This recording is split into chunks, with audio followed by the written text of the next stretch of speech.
The Grow My Cleaning Company podcast helps owners of cleaning companies just like you to grow your company and yourself so you can make more money and finally get the time and money freedom that probably got you into this business. Discover how to automate and create systems that allow you to grow like crazy without losing control. If you dig the show and want to show some love, subscribe, rate, and review on iTunes. It really helps. Enjoy the show. Question. I'm having issues with my current team not timing themselves in the houses through the jobber app that we're using. I'm working on getting cost of goods lower, and I strongly feel time on houses due to slow employees is the reason timing was my solution. But today, when I reminded them yet again to set them, so don't, again, we talked about that earlier inadvertently. I wouldn't remind anyone to do anything if they don't turn in a paycheck. And again, just to be clear, guys, I'm not saying you steal their money. You're absolutely going to give them the money you're owed. Please, when I say I don't pay them, I'm not like stealing from them. I'm making them fix the problem before they get paid. And as long as it's legal in my thing, I'm not going to go out of my way to be like, say Omero didn't fill out his timesheet and everyone else gets their paycheck. And Omero's like, where's my paycheck? I'm like, it wasn't complete. And he's like, well, I'm like, I'm not doing anything. You figure it out. Well, I don't know how to call job. I don't know. It's not my problem, or whatever I'm going to do, I'm going to make it where it's a pain in their ass, not a pain in my ass. And as long as it's legal in my state, like don't do anything illegal. I'm just going to say, I'm not going to run a special payroll for you, dude. And I would just put it on the next payroll. And I'm not trying to be a dick about it. They need to, you know what I'm saying? Like, I just told you pain is the best teacher. If I'm like, it's okay, Omar, here's the money cash from my wallet. And also what is the likelihood Omero's going to start filling out his time? 0. But if he doesn't get paid and he goes through a bunch of headache and it's got to be a couple of weeks. And again, I don't know if that's legal or not. Obviously, we're not trying to screw anyone. It probably varies state by state. Do the legal thing. But I'm honestly, if they're going to get litigious on me, I'm like, here's your check and it's your last one, get the hell out. Like if someone's like, I didn't fill out my timesheet and now I demand that you pay me a thing immediately and run a special payroll, the ball's on that guy. Here is your payroll and it's the last one you'll ever get from me. Does that make sense? Yes, it does. And I am having issues with them forgetting to clock in and out. But this is a timer for when they get into each house. They start the timer and they end the timer, so that I know how long they're spending in each house. Yeah, no, there's two issues. I understand you're going into, I'm not saying that was all the coaching. Okay, gotcha. But you can't get to the second issue if you don't have the first. So if they're not clocking, if you have bad data or no data or incomplete data, how do we fix the cost of goods sold? So that has to get fixed before we get to problem 2. So I'm not saying problem 2 didn't exist. I'm saying problem 2, we can't even talk about until we have data. Then we can talk about not liking the data, how to fix the data. So here's the thing I want to encourage, and I'm not, just hear me out till the end. And I'm okay if you're like, none of those are the case for me. 85% of the time, this is the case. I didn't give enough time for the job, or I gave enough time for the job making 2 or 3 assumptions. 1, every cleaner is the best cleaner ever and as good as me and completely efficient, which is almost never the case. 2, the circumstance is always right. It's never raining or snowing or 150 degrees out and all the stuff there. And those are just, and if you manage to those, you probably, if you've got a decent team, if you want to be with them and watch them and just like freaking crack the whip all the time, you can make them comply as long as you're physically in the space with them. As soon as you are not physically in the space with them, everything just goes back to normal. I don't want to be in the space with them with that kind of relationship. And I certainly don't want to do it for a non-permanent result. So first and foremost, I check, is this a reasonable assumption? And the assumption is not me and Marie, and I'm the best cleaner ever, or I'm the second best and she's the best, and we can do this thing in an hour. So we put down an hour. If everything goes right, it's like, that's probably an hour 20, right? So I'm going to go for whoever the average cleaners are, good, decent cleaners. And that's the time. And I'm going to assume that every now and again, the client wants something extra and only takes 5 or 10 minutes. And we're just going to be cool because we charge enough money to throw in a little extra when they need it. So that's what I'm going to make sure that the time I've allowed assumes that these aren't my best cleaners and this isn't their best day. And things are going to go wrong. And that's not going to double the time. It's not going to take, if it's 2 people take 2 hours, it's not going to be like, well, now 2 people take 3 hours. It's like, no, 2 people, I'm going to give them 2 hours and 15 minutes. It's not a big deal. And all that does is raise the price. But again, if it's the right customer, they get it. You're like, well, you can either pay me to sit here with a whip cracking it, and that'll save you money on the labor side, but raise the money on the management side, so it doesn't save you any money. Or I can be always like, we got to go. And if you ever need anything, shut up. We don't have any time. And we don't want that. We just charge enough money. We're here for you, right? So that price raise, that small increase in price isn't screwing the customer. For the right customer, they're like, yeah, I want this done right. And I don't want to be chintzy. Like, let's just get it. Let's just do the job properly. So that would be my first thing. Second thing is I give everyone a 10 or 15% buffer, right? So if say Omero's dead nuts average, he's not good, he's not bad, he is like perfectly the median cleaner, and it would take him 2 hours. And it takes consistently Misa 2 hours and 10 or 15 minutes. And Maria, she's a rock star, she gets done an hour 50. I'll just pay that pay, right? That's part of the bonus of their bonus. It's like, how quickly do you do the jobs? So I would just look at it in that. First, I'm clocking in, because that's indicative of a problem, right? If they're like, I can't even clock in or out, that's not indicative they're going to be cleaner. So I wouldn't, I know you're like, well, there's completely unrelated. I'm like, I doubt it. The guy that is you're like, do this very detail oriented job, which is really what it is. And then they're like, I can't clock in or out, which that's the, you know what I'm saying? If they can't handle that, but you're like, but do a really good job cleaning this 3,000 square foot house. It's like, and I'm not saying they're bad humans. They just might need a different, like I would be bad at clocking in and out and doing detail oriented jobs, but because I'm a core values match and I gave you my word, I'm real and I want to help out and I do want to have fun. And I don't think it's very fun to be a liar or cheater or do a shitty job at things. I would force myself. I'm a bad cleaner. I would be a bad mix for that. But because the core value match is good, I would overcome it. And I'd probably leave with notice after 3 or 4 months of being miserable. But well, I was there to do a good job. Do you see how the core values is so much more important than the skill? Yes. Whereas Omero's the opposite. He's the best cleaner in the world, but we have no core values match. I guess he could do a good job, but no one's going to want to work with him. He's going to be a pain in the ass. We're going to have other shrapnel that you're not interested in. Does that make sense? It does make sense. I think also too, the team that is working together, they're a husband and wife, and the wife is my friend, and they've been helping out for over a year now. And I know that they don't want to be in the car anymore. So I'm just trying to find a way. I need to, get with you, maybe next week on how to like strategize that. Do let one of them go first, because I fear that they're going to quit at the same time. And then I'm going to be like, oh, 2 cleaners at once. So, well, again, just like I was telling Marie, I'm guessing you actually have a different problem. How many hours a week are your average? How many hours a week do you have to clean, and how many cleaners do you have? I have, it's 45 hours a week. Total. I figured it out last night. Okay. Yeah. And how many cleaners do you have? 2. Oh, there's the problem. So yeah, your problem is you just need more people. Like the same thing. You got the same exact problem as Marie. You just need to hire 4 new people, and whatever happens with them happens. Okay. So yeah, same thing. You only have 2 cleaners, and you're 100% dependent on them. How can you make a good core values match? They're in charge of at this point. You're not. Okay. Yeah. All right. So just keep hiring and have that backup, and then just start diluting them. So there's now 4 cleaners working 12 hours a week, and then if any 1 or 2 quit, no problem. Okay. All right. Good. Yeah, 80% of the coaching is, regardless of the question, the answer is raise prices or hire more people. So then there you go, and do the core values. That's it. Real quick, Cleaning Nation, if you can think about how you found out about this podcast, maybe a tweet, a Facebook message, iTunes search, some sort of Instagram post, the only way we grow is word of mouth. We don't do paid ads. We don't run ads. You are it. The only ask I have is if you're getting value, share the love. However you found out about this, if it was a review or post, whatever it is, do that. Pay it forward so the next cleaning company owner can change their life as well. Back to the show. All right, questions. I have 5 clients doing a working interview. God bless you. Can I just take them all with me and give them different tasks and train, or is that too much?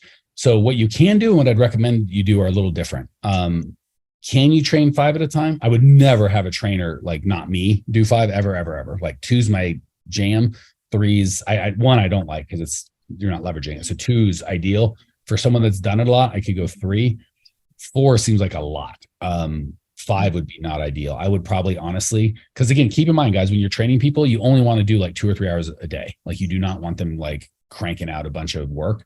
So I'd probably just stagger them, like have 2 come with me for 1 job and then go home. Like they work a couple hours, and then 3 come with me for another job and they only do a couple hours.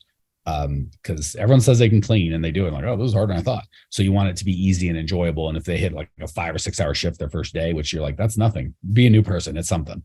And it also leaves them wanting more, not being overwhelmed. So I would stagger it. I'd pick 2 for 1, 60 minutes at the minimum, right? I would get frustrated if my first day was like, it's 43 minutes. So I'd like that 90 minutes to 2 hours, 2.5 at the most. Find 1 or 2 jobs that do that, and then I just stagger it with the next guy. Does that make sense before I go on the rest of your question? Yeah. The jobs are not like really long. Like they're pretty like.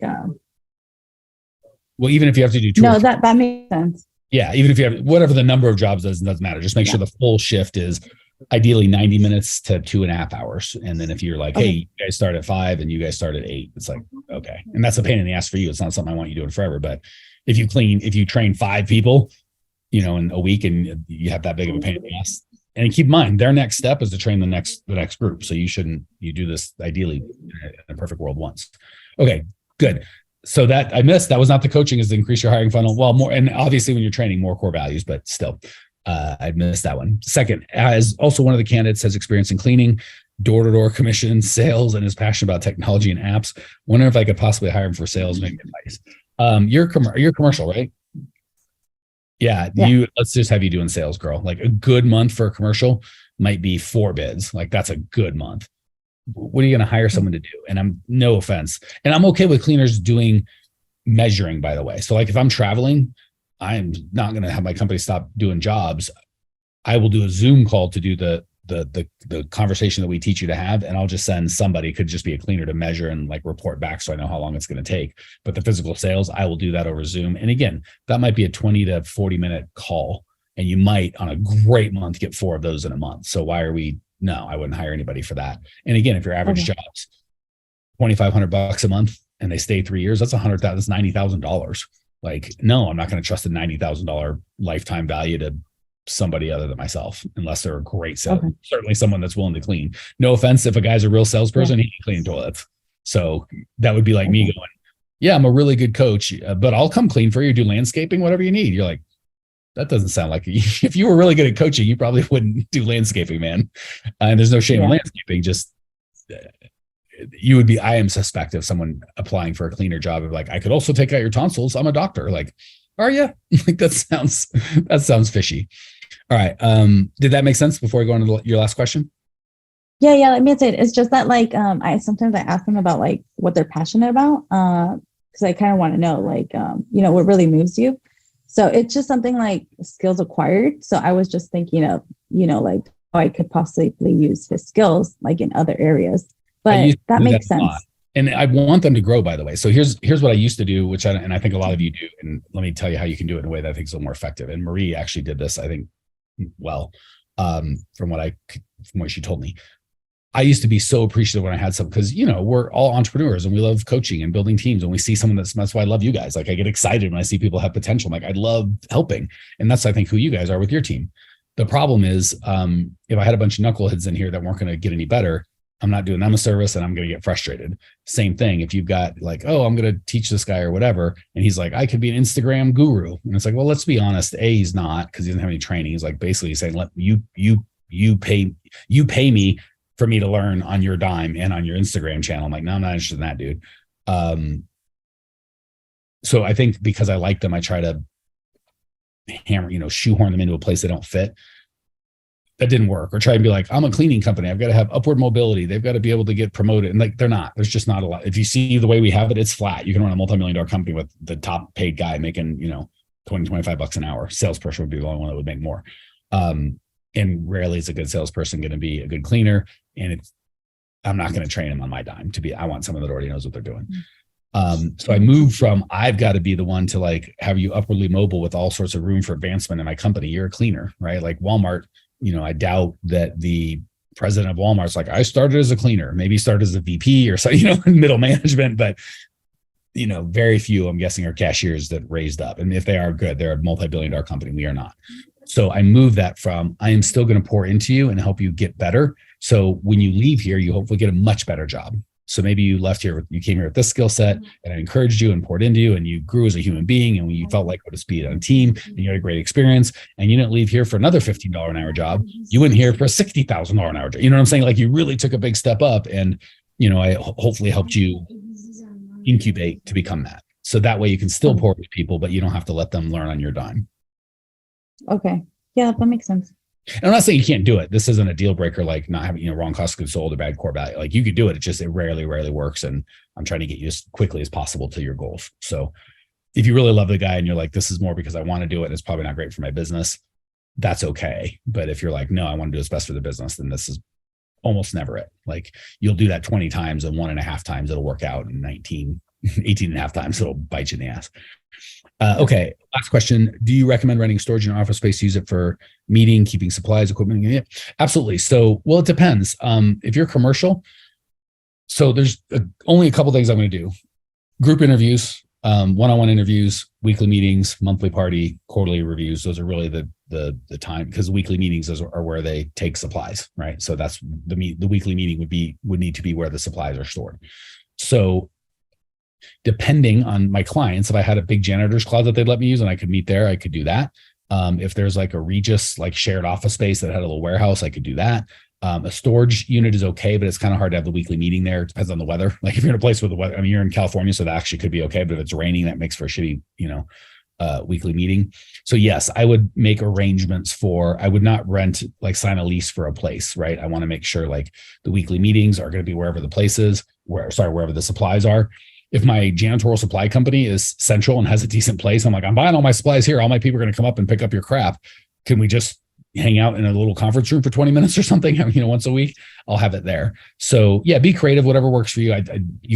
Some people want to do it at their house. That wouldn't be I would have people to my house individually, but just as respect to my neighbors. And it's just weird to be like, hey, everyone, we're meeting at my house. So my house would not be an option. You could, I wouldn't recommend it. But yeah, there's offices by the hour. There's offices by the hour that you can receive mail there. Some offices by the hour that you can receive mail and have an answering service. I'd probably separate them because the answering service is better at that, and the offices are better at that. Together, they're probably not as good. Same with software. They're like, oh, we also do answering service. I'm like, nah, I'll just hire an answering service.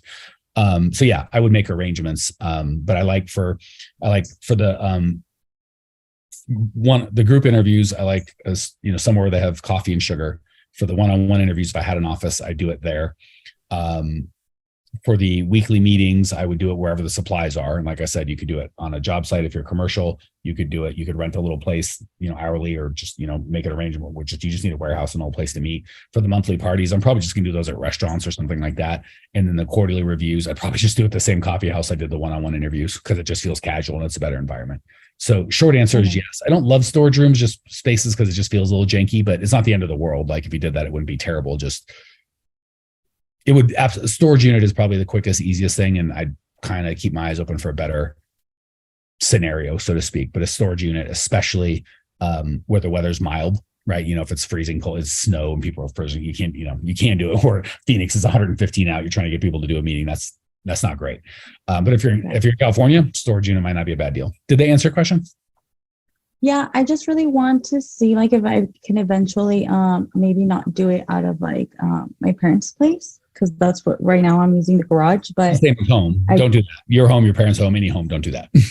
Yeah, that's what I kind of want to move out of kind of that. And that should happen within 2 or 3 weeks, girl. Like literally just Google right now, office by the hour or office rental. And many of them will have little warehouses, or just call your janitorial supply company and go, could we just come pick up our supplies from you? You have them ready for our people. You just bill me for them every month. You have a little place I can meet. Or if you've got one of your offices, they'd be okay. Obviously don't do it behind their back. Let them know, hey, do you mind if we have our weekly meeting? And if it's a place like a gym or a restaurant where they're like, I want foot traffic, they're probably okay with that.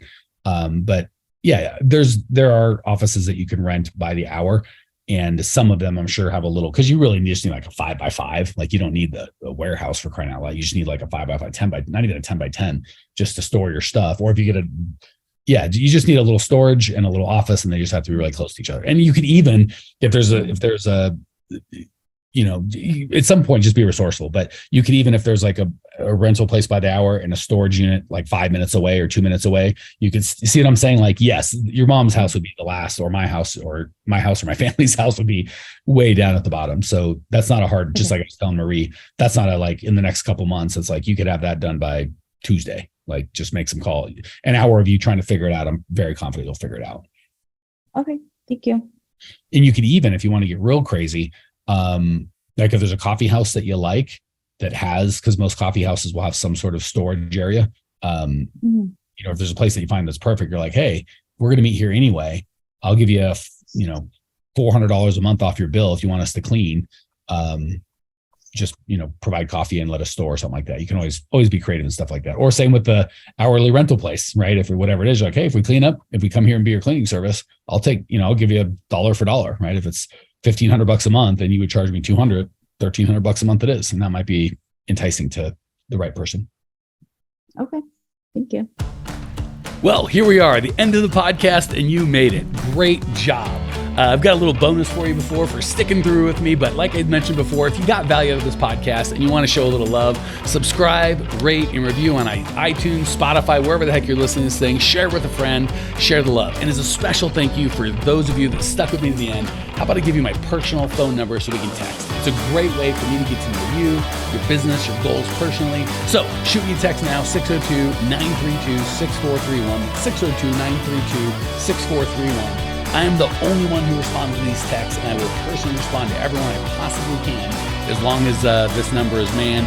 Don't know how long we're going to keep this at the end of the podcast, so grab it now, 602-932-6431. Give me a text, say hey, can't wait to meet you.